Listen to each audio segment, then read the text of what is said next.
face à la deuxième vague de la pandémie liée à la Covid-19 et en particulier pour gérer les impacts de la mise en œuvre d'abord du couvre-feu puis du second confinement, le gouvernement a pris la décision de renforcer les mesures en direction des entreprises par le biais de divers leviers déjà activés auparavant lors de la première vague. Il s'agit notamment de l'APLD, le Fonds de solidarité et les mécanismes d'exonération de charges sociales. Donc, ces nouvelles mesures qui représentaient un coût d'1 milliard d'euros sur la seule période du couvre-feu sont désormais inscrites dans le projet de loi de financement de la sécurité sociale pour 2021.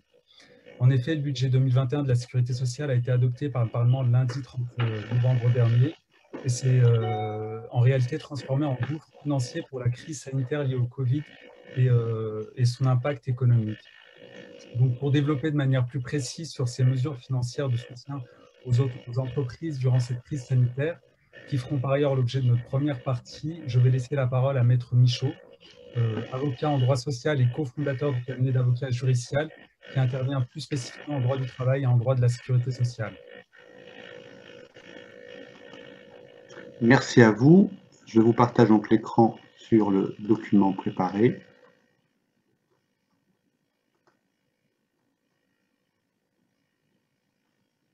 C'est bon? Bien, bonsoir à tous.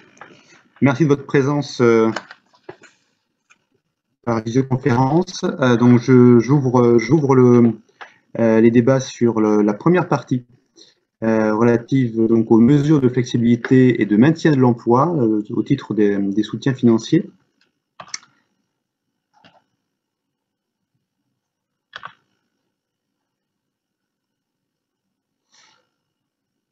Alors, comme vous le savez, depuis le mois de mars, depuis le premier confinement, le gouvernement a déployé un nombre important de mesures financières.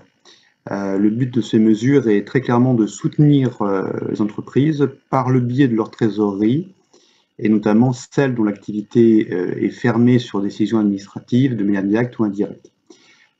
3 mesures seront examinées. L'activité partielle, les aides indirectes et l'exonération de charges sociales.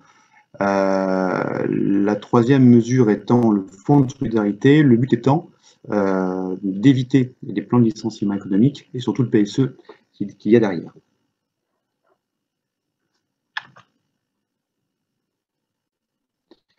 Alors, qu'est-ce que l'activité partielle? C'était quelque chose qu'on n'utilisait pas beaucoup.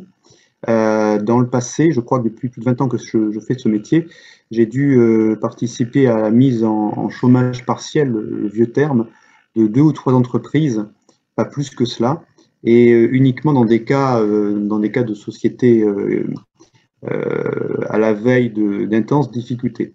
Et la principale mesure donc, qui a été mise en place, vous le savez, par le gouvernement, ça a été en fait de sortir de la naphtaline le chômage partiel, de faire revivre cette vieille figure du droit du travail pour la redorer et lui donner une importance considérable. Le chômage partiel, c'est plusieurs milliards d'euros par mois qui sont versés par l'État aux entreprises qui, après, elles-mêmes les reversent aux salariés. Alors, le mécanisme est extrêmement simple. On autorise les sociétés à baisser leur activité. De quelle manière? En diminuant soit la durée de travail des salariés, soit en les mettant purement et simplement sans aucune activité. Et alors, c'est une autorisation d'exception qui permet d'ailleurs de modifier le contrat de travail. C'est un des rares cas de modification du contrat de travail qui s'impose aux salariés, même aux représentants du personnel d'ailleurs. Et il y a une prise en charge du salaire par l'État. Donc le but ici, double effet recherché, maintien partiel du salaire des travailleurs touchés par l'activité partielle. Deuxième effet recherché, c'est éviter les licenciements économiques en apportant un soutien financier au paiement d'une part de la masse salariale. Il y a aujourd'hui 2 mécanismes de chômage partiel ou d'activité partielle.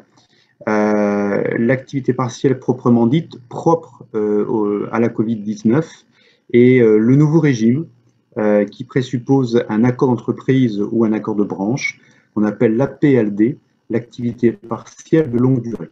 On va rapidement les examiner et je vous propose, pour les comparer, de passer un petit peu de temps sur un tableau comparatif qui vous présente en fait les avantages et les inconvénients de chacun d'eux.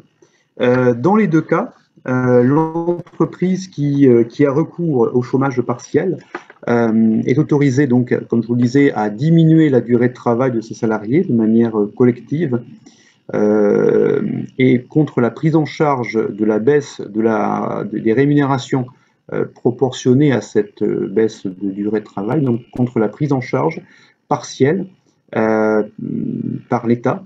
L'État versant une allocation à l'employeur.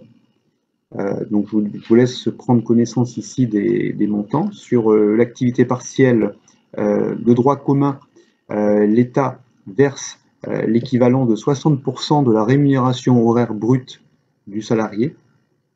Et pour les secteurs dits protégés, c'est-à-dire ceux pour lesquels il y a une fermeture obligatoire de l'activité, je pense notamment à l'activité hôtellerie, restauration, café notamment, là le pourcentage monte désormais à 70%. Ce sont les nouveaux chiffres qui sont indiqués ici, qui sont applicables jusqu'au 31 décembre 2020. En conséquence de quoi, c'est l'employeur qui verse aux salariés une indemnité qui est égale à 70% de la rémunération horaire brute du salarié, avec un plafond qui est fixé à 4,5 SMIC horaire brut. Donc c'est le plafond de duquel il n'y a plus de prise en charge, plus de versement au profit des salariés. Jusqu'au 31 décembre 2020, le montant net que touche un salarié est au moins de 8,03 €. Et à compter de 1er janvier 2021, ce montant net sera baissé à 7,23 €. D'ailleurs, vous voyez que le montant de prise en charge, qui est pointé ici, le montant de prise en charge par l'État du maintien de salaire est abaissé de 60% à 36%. L'idée étant ici de forcer l'employeur à aller recourir à l'autre mesure phare qui est récente, la PLD. L'idée ici, c'est d'avoir des accords d'activité partielle de longue durée.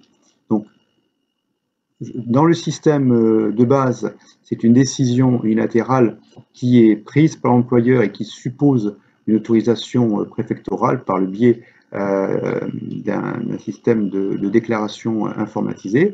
Et dans le nouveau régime qui s'ouvre désormais, il faut aller négocier avec ses représentants du personnel un accord d'entreprise ou à défaut passer par une décision unilatérale pour pouvoir bénéficier donc de la PLD.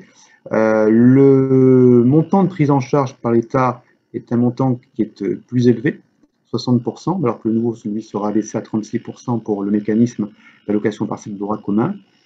Et là encore, le deuxième avantage pour l'entreprise, c'est de pouvoir bénéficier au maximum de 24 mois d'activité partielle sur 36 mois consécutifs, au lieu de 12 mois consécutifs dans le régime de droit commun. Voilà, donc ce sont deux régimes différents. Un régime qui a été mis en place en urgence au mois de mars 2020, alors qui est toujours applicable, mais qui sera moins généreux à compter de 2021, ça c'est le régime de droit commun, et le nouveau régime que l'on va appeler par accord entreprise, la PLD, qui vise à mieux gérer la remise en fonctionnement des entreprises une fois que la deuxième vague de Covid-19 sera passée, avec une prise en charge par l'État qui sera plus importante. Voilà pour le premier tableau sur l'activité partielle.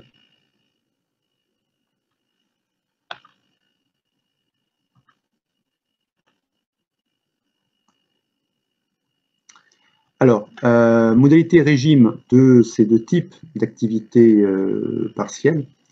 Donc, ce que j'appelle l'activité partielle de droit commun est mise en œuvre par l'entreprise d'une manière unilatérale, sous réserve d'avoir bien sûr un accord de l'autorité administrative qui désormais, alors c'est la directe qui donne une réponse dans un délai de 15 jours. Je vous rappelle que lors du premier confinement, Et dans l'urgence absolue que connaissait l'entreprise, la directe en fait devait donner une réponse dans les 2 jours, ce qui était en réalité tout à fait impossible, ce qui fait que lors du premier confinement, la plupart des entreprises, même quasiment 100% des entreprises qui ont fait une demande d'activité partielle ont été agréées de manière implicite par les directes compétentes.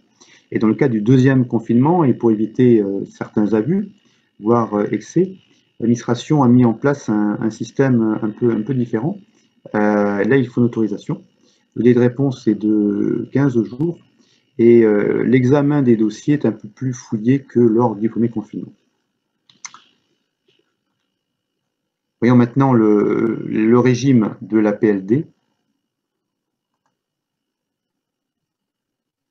Alors, la PLD, comme je vous le disais, est un nouveau régime qui vise clairement à assurer le maintien dans l'emploi dans les entreprises qui sont confrontées à une réduction d'activité durable et qui n'est pas de nature à compromettre leur pérennité. J'allais dire que la PLD permet de retrouver en fait le schéma d'origine de l'activité partielle, aider l'entreprise à passer une mauvaise passe pour après reprendre une activité normale et de manière pérenne. Et alors un point important de la PLD, c'est que contrairement au régime de base de l'activité partielle, les entreprises qui vont négocier une APLD auront à prendre des engagements notamment en matière de maintien dans l'emploi. C'est-à-dire qu'une entreprise qui aura négocié un accord d'APLD et qui va faire une demande d'APLD en ce sens auprès de la directe, donc l'autorité administrative, prendra des engagements et notamment un engagement de maintien dans l'emploi des salariés, à minima des salariés qui vont bénéficier du mécanisme d'activité partielle. Étant précisé que les contrôles seront mis en œuvre et en cas de non-respect des engagements, notamment de maintien de l'emploi, eh bien l'entreprise s'expose à un remboursement des sommes qu'elle aura perçues de l'agence de service et paiement, la fameuse ASP, sauf exception. Alors, petite précision, je n'aurais terminé pour l'activité partielle. Il y a, au-delà donc des 2 régimes d'activité partielle, il y a 2 modes de mise en œuvre de l'activité partielle. Soit une activité partielle intégrale, on décide pendant 1 mois, 2 mois, c'est ce qu'on a connu notamment pour le premier confinement, l'entreprise ferme son activité.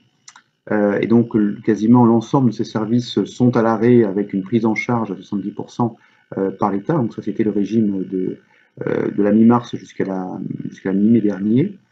Soit alors, on a des activités partielles, en fait, si vous voulez, par une baisse de la durée de travail et avec des répartitions différenciées suivant les services de l'entreprise.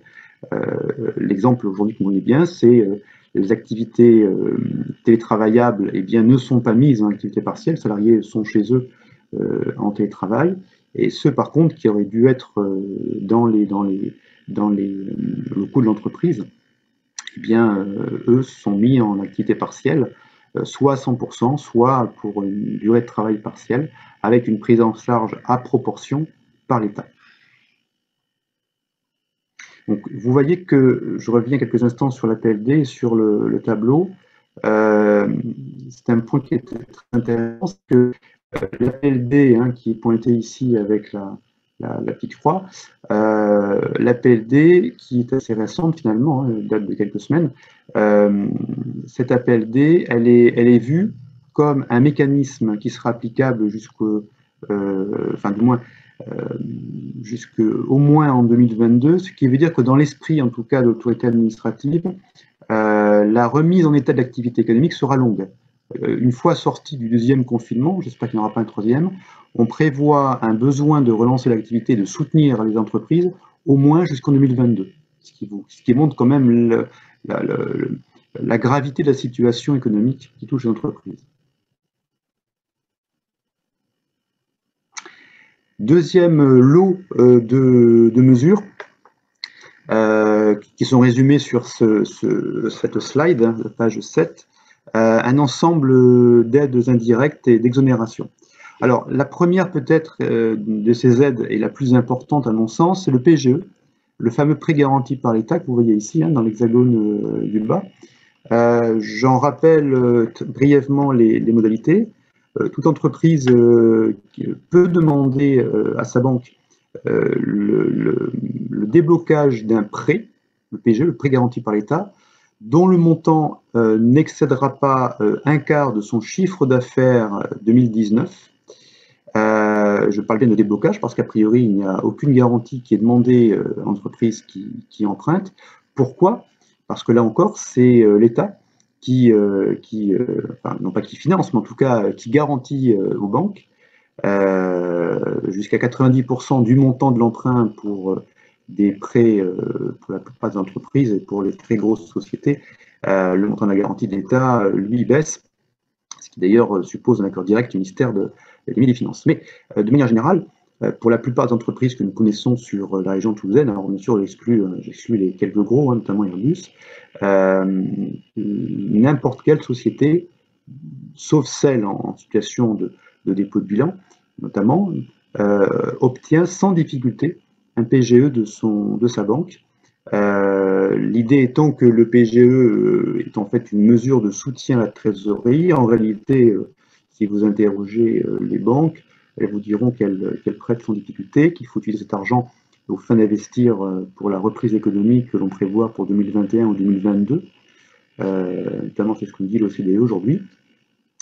Les conditions de ce financement sont extraordinaires. L'argent ne coûte pas cher du tout. On est sur des taux à 0,2, 0,5%, peut-être un peu plus pour les remboursements sur 5 ans.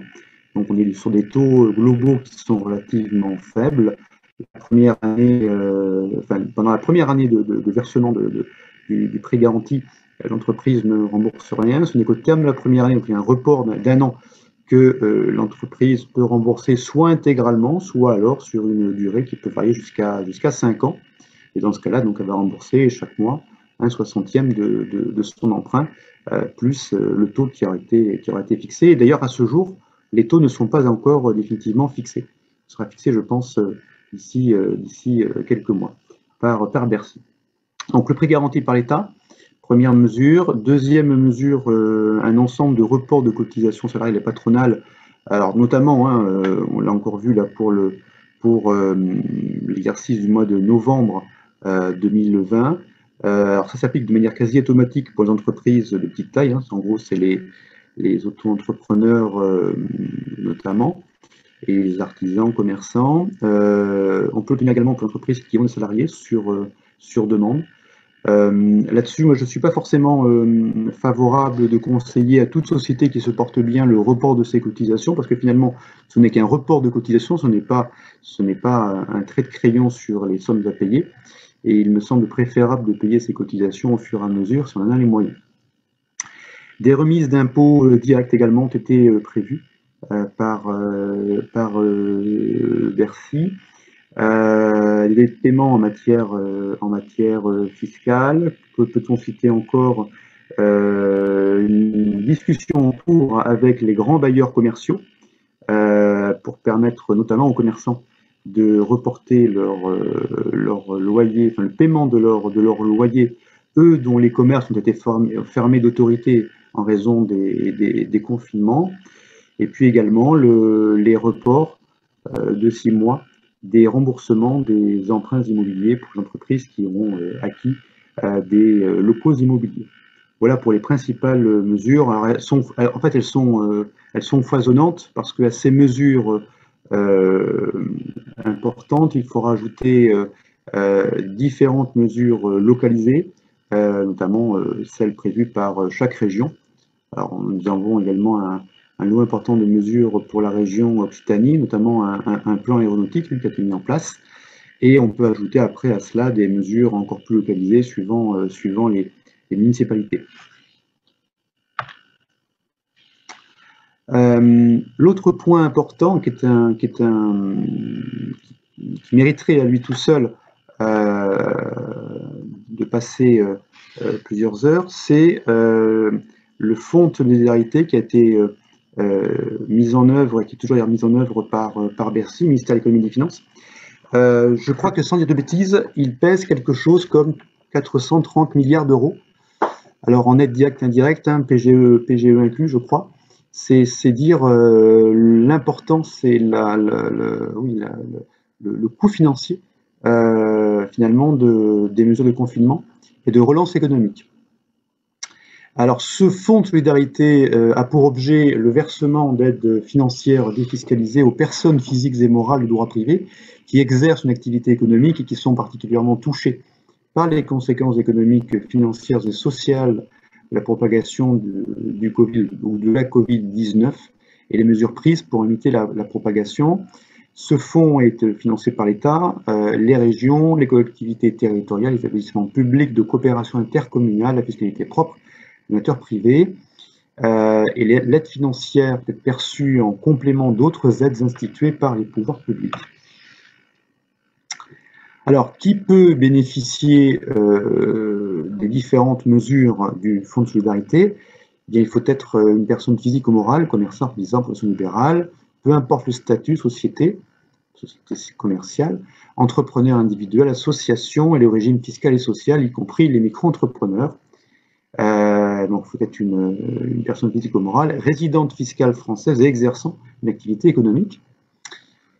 Et puis, si on est constitué sous une forme associative, il faut être assujetti aux impôts commerciaux et employer au moins un salarié. Donc, la mesure est aussi ouverte aux organismes sans but lucratif, notamment au secteur associatif, qui est très important en France et qui emploie beaucoup de salariés.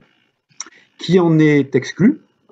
Alors, en sont exclus la personne morale ou physique qui est contrôlée par une société commerciale, et la personne morale ou physique qui se trouvait en liquidation judiciaire au 1er mars 2020. Il y a trois... Alors, je vais balayer un peu plus rapidement par rapport au temps qui m'est imparti. Il y a trois mesures de ce fonds de solidarité, une pour le mois d'octobre 2020, une pour le mois de novembre et une troisième pour le mois de décembre 2020. Pour aller à l'essentiel, on va dire que le gouvernement a essayé de ratisser large, pardon pour l'expression, ratisser large pour essayer de viser tout type d'activité et tout type d'entreprise, et au plus pressé, celles qui se sont vues obligées de fermer leur activité. Alors on les connaît, hein, ces activités-là, ce sont tous les commerçants, donc les cafés, les restaurants, les coiffeurs, enfin tous ceux que l'on connaît bien, qui ont dû fermer sur décision donc réglementaire, notamment, et puis également donc des aides qui sont destinées à des entreprises qui n'ont pas forcément aujourd'hui l'obligation d'être en confinement, mais qui subissent également une forte baisse de leur chiffre d'affaires. Alors pour octobre, le système est un petit peu complexe. 3 types de subventions, sachant que ces 3 types ne sont pas cumulables. Pour celle d'octobre, la subvention numéro 1 est une subvention qui est payée à la journée d'ouverture au public, et qui est égale à 333 € maximum par jour. Voilà. Sachant que si vous la comparez avec la subvention numéro 3, qui est d'un montant de 10 000 € maximum, bien sûr, selon que votre commerce, par exemple, aurait dû être ouvert 22 jours en octobre, si vous faites le choix de demander la subvention 1, vous recevrez une aide de 7 326 €, alors que si vous avez fait le choix de prendre la subvention 3, vous allez toucher 10 000 €. Donc il faut pour chaque entreprise bien lire les textes et demander à l'État la subvention la plus importante. Alors je parle de subvention, mais en fait c'est une aide. Alors en résumé, qui peut demander quoi? La subvention numéro 1 d'octobre, elle est ouverte aux entreprises qui se sont vues interdire d'accueillir du public en septembre et en octobre. La subvention 2 est ouverte aux entreprises situées dans une zone de couvre-feu, c'est notamment Toulouse, hein, notamment. Alors, couvre-feu, et qui ont subi une perte de chiffre d'affaires de moins de 50%. La numéro 3, elle, ne concerne que certaines entreprises. Alors, il y a des secteurs d'activité qui sont listés par disposition réglementaire et qui ont subi une perte de chiffre d'affaires de moins 50% en octobre. Dans tous les cas, elles étaient ouvertes aux entreprises dont l'effectif en ETP, équivalent temps plein, ne dépassait pas 50 salariés. Et donc vous voyez après les montants de l'aide ou de la subvention. Pour la numéro 1, le plafond est de 333 € par jour de fermeture au public. Pour la numéro 2, toujours par rapport à une perte de chiffre d'affaires, varie entre 1 500 de plafond ou 10 000 € sur le secteur d'activité. Et pour la numéro 3, même chose, selon le montant de la perte du chiffre d'affaires, entre 1 500 € pour le mois ou 10 000 € maximum pour le mois. Pour novembre, on peut encore en bénéficier. L'entreprise qui remplit les conditions pour bénéficier du fonds de solidarité peut, si elle est éligible, se voir attribuer une subvention au titre du mois de novembre 2020, sachant que bien sûr elle est cumulable avec celle d'octobre, hein, ça va sans dire. Pour celle de novembre, le but c'est de compenser la perte de chiffre d'affaires subie au cours de ce mois de novembre, et la demande devra au plus tard être faite par voie dématérialisée avant le 31 janvier 2021. Alors, les conditions: avoir fait l'objet d'une interdiction d'accueil au public en novembre, liée bien sûr au confinement, avoir subi une perte de chiffre d'affaires de moins 50% pour ce même mois de novembre. Il faut que l'entreprise soit dirigée par une personne physique ou un dirigeant majoritaire de la personne morale qui ne soit pas titulaire d'un contrat à temps complet. Et si l'entreprise contrôle une ou des sociétés commerciales, ne doit pas employer un effectif qui dépasse 50 salariés en ETP. Au plus tard, l'entreprise doit avoir commencé son activité avant le 30 septembre 2020. Alors ça, c'est la petite mention en bas de page pour éviter les fraudes. Je ne sais pas si vous savez, pour le premier confinement, les directs se sont rendus compte qu'il y a beaucoup de fraudes aux entreprises qui ont été créées, officiellement créées quelques jours après la mise en place du chômage partiel. Il y a eu des effets d'aubaine en termes de fraude au de l'État. Et dans tous les cas, l'effectif ne devra pas dépasser 50 salariés en UTP. Alors là encore, le type de l'aide va dépendre en fait de l'entreprise et de son activité. Pour celles qui ont fait l'objet d'une interdiction d'accueil au public ou qui relèvent de ce qu'on appelle l'annexe E, c'est le secteur 1, je vous passe les détails techniques, c'est notamment l'entreprise, on est toujours pareil, les commerçants des centres-villes qui se sont vus fermer leurs magasins. Le montant maximum de l'aide est de 10 000 €, alors en proportion de la baisse du chiffre d'affaires pour le mois de novembre. Pour celles qui sont dites du secteur numéro 2 et qui ont subi une perte de chiffre d'affaires supérieure ou égale à au moins 80% entre le 15 mars et le 15 mai 2020 par rapport à l'année 2019 pour la même période, ou au chiffre d'affaires mensuel moyen 2019 ramené sur deux mois. Au maximum, l'aide de l'État sera de 10 000 €. Et si la perte de chiffre d'affaires est supérieure à 1 500 €, le montant minimum de la subvention est de 1 500 €. Si la perte de chiffre d'affaires est inférieure ou égale à 1 500 €, eh bien, l'aide de l'État sera égale à 100% de la perte du chiffre d'affaires sans pouvoir dépasser ces 1 500 €. Et enfin, pour les autres entreprises, au maximum, l'aide de l'État sera de 1 500 €. Alors, vous avez un petit slide ici pour apprécier la perte de chiffre d'affaires pour novembre. Je vous précise d'ailleurs, c'est très français, que ce slide sur novembre ne serait pas le même pour le mois d'octobre 2020. C'est-à-dire que l'appréciation de la perte de chiffre d'affaires dépend de chaque mois civil concerné, octobre, novembre ou décembre. Ce ne sont pas les mêmes définitions.